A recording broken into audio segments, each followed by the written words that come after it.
What's going on, guys? It's Greg here, aka NYPrepper. In this video, I'm going to be doing a velocity test with my Ruger guide gun chambered in 375 Ruger. I'm going to be testing some Hornady factory ammo. We have some Hornady DGS and DGX bonded 300 grain rounds. I want to see what kind of velocity I get out of this 20-inch barrel Ruger guide gun. Now on the box they say 2,660 feet per second, but they don't say what barrel length that's for. So I'm just curious what I'm going to get with the 20-inch barrel. There you can see muzzle 2660, and that's for both the DGX bonded and the DGS. Now these are great bullets. I have tested these extensively with my 416 Ruger, which I've done dozens of videos with, all kinds of penetration testing, velocity testing, hand loading. So check out my 416 Ruger playlist if you're interested in the big brother to the 375 Ruger. But 2,660 feet per second with a 300 grain bullet comes out to 4,700 foot-pounds. So I'm really curious what kind of velocity I'll get with the Ruger guide gun. It has a 20-inch barrel, and I'm going to be doing a lot of different tests with this rifle. I have my Silencer Co. Hybrid 46 attached, and I'm going to be comparing this rifle to my 416 Ruger. But the 416 Ruger probably gets about 500 to 750 foot-pounds more of muzzle energy than this rifle right here. The 416 Ruger definitely has a lot more energy, but this one is a little bit flatter shooting, especially if you hand load. You can hand load some pretty decent BC bullets. I've been working up some loads with the 270 grain Barnes LRX bullets, and I've already gotten them up to 2,700 feet per second, and they have a really high BC. So I'm going to be doing some testing with those and some other hand loads. Got some cutting edge 300 grain brass solids I just worked up hand loads for, and some 300 grain Barnes TSX bullets. Going to be doing a bunch of penetration testing with those bullets and these. So stay tuned to the channel. Make sure you have notifications turned on. And I'm very excited to start this journey with the 375 Ruger and compare it to the 416 Ruger, which I've tested already extensively. I did replace the stock and the trigger. I always do that on every Ruger rifle pretty much. I immediately replaced the stock and the trigger with a Timney trigger.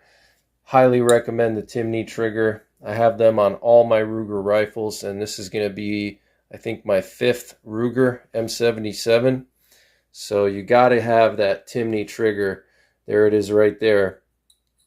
And this is a Hogue stock with the full-length aluminum bed block. Highly recommend it over the factory Ruger guide gun stock. It's an extra $250 to change out the stock, and then probably another $120 for the trigger, but well worth the money in my opinion. So let's go to the range and see what kind of velocity we get. Will we get 2,660 feet per second or less with these Hornady DGS and DGX bonded rounds out of the 20-inch barrel Ruger guide gun? What do you think? Let's see what happens.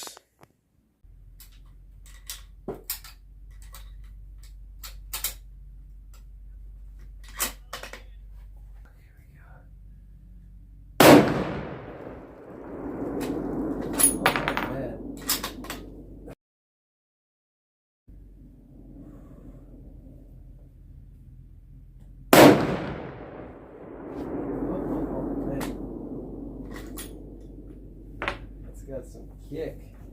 Woo!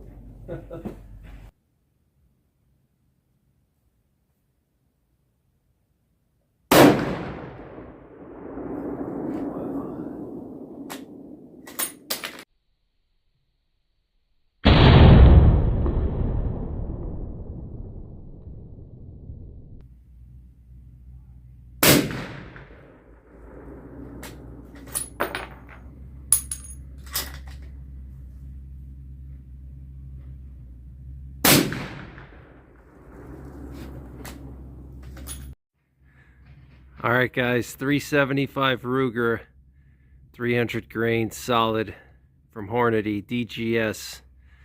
So the two shots with the suppressed, we got 2550, 2586, and then without the suppressor, 2545 and 2545. So looks like right around 2550 to 2575 with the 20-inch barrel Ruger guide gun, 300 grain DGS from Hornady, factory ammo.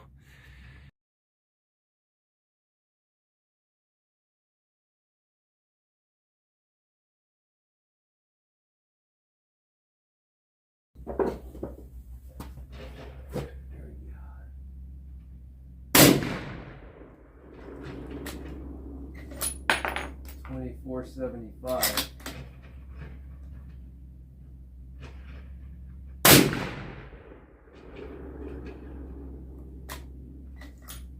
$24.63.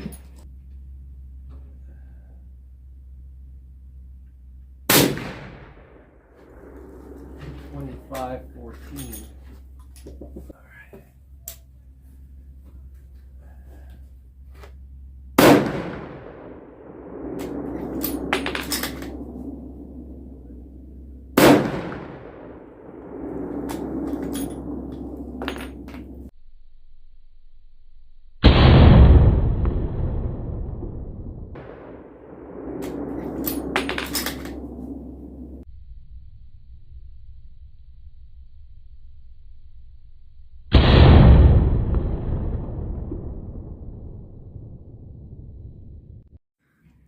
All right, guys, so here were our shots with the 300 grain DGX. So first we're going to go unsuppressed, 2450, 2492, and then suppressed 2514, 2463, and 2476. So significantly slower than the DGS. Pretty interesting.